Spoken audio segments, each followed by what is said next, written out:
Caribbean Isles.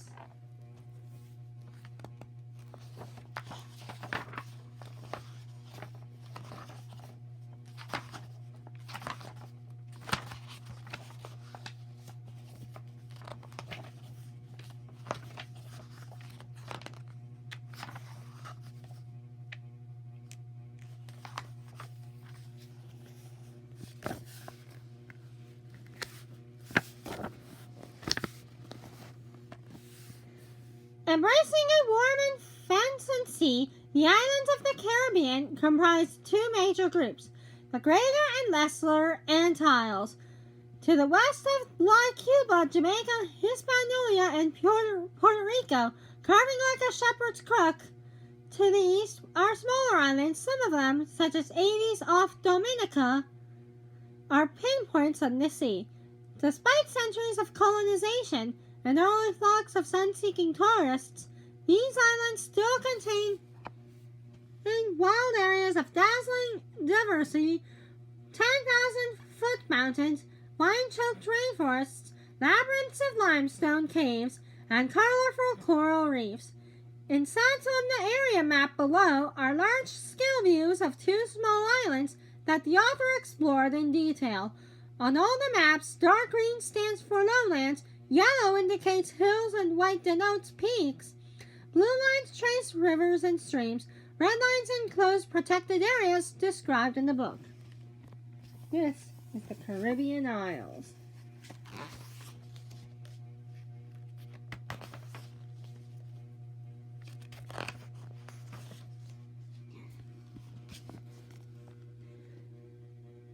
Vivid flowers of the lobster claw Helisonia plant rest conspicuously from the greens of a watery glen on Dominica. This is a lobster claw. Let's go close up, look at it.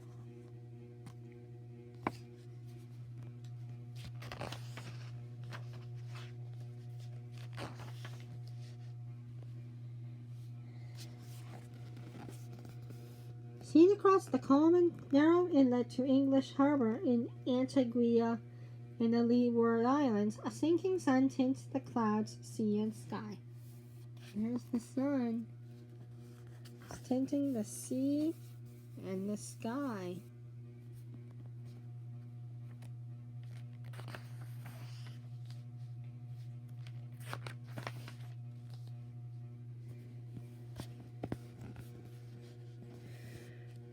Spanish explorers and native islanders flee the fury of a Caribbean hurricane. In this late 16th century engraving, this awful havoc wrought by the storm, according to an accompanying Latin caption, include trees ripped up by the roots, and that the devastating loss of 3 ships that went down to the bottom together with all hands. Oh, they're escaping the storm. Run for your life!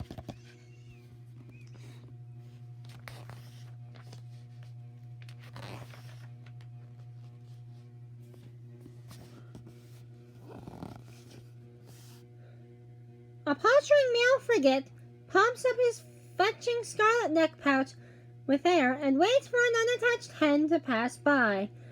A badge of bachelorhood, the pouch gets its color from a pigment and dense network of capillaries that becomes engorged with blood as the bird's ardor begins to rise. This is the frigate bird. And this is his red neck.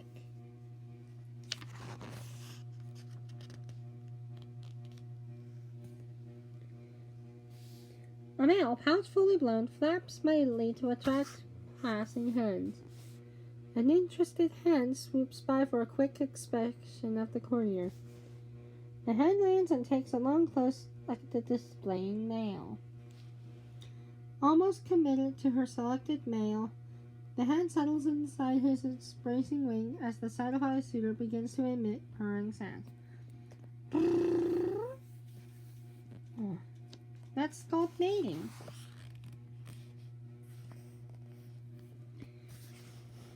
In the final stages of courtship, 2 frigate birds wrap their necks together and periodically interlock their rapidly opening and closing bills. Such intimacies help the birds recognize each other in the rookery's bustle. Newly mated birds also rub against each other in a kind of mutual shimmy. Although the male's pouch is now partly deflated, it will puff up again during the next few weeks. After egg laying, it will deflate altogether. See? Deflated.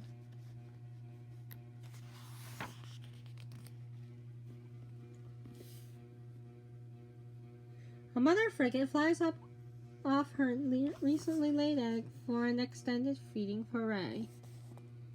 The male arrives to brood with the egg pouch now deflated.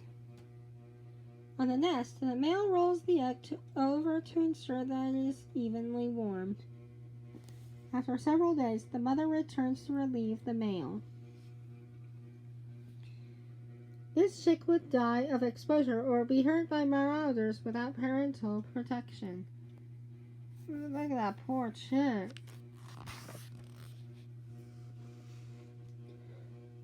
A formation of soaring frigates, including a white-headed adolescent flying on the right, skims over the crowded mangrove clump. See? Flying.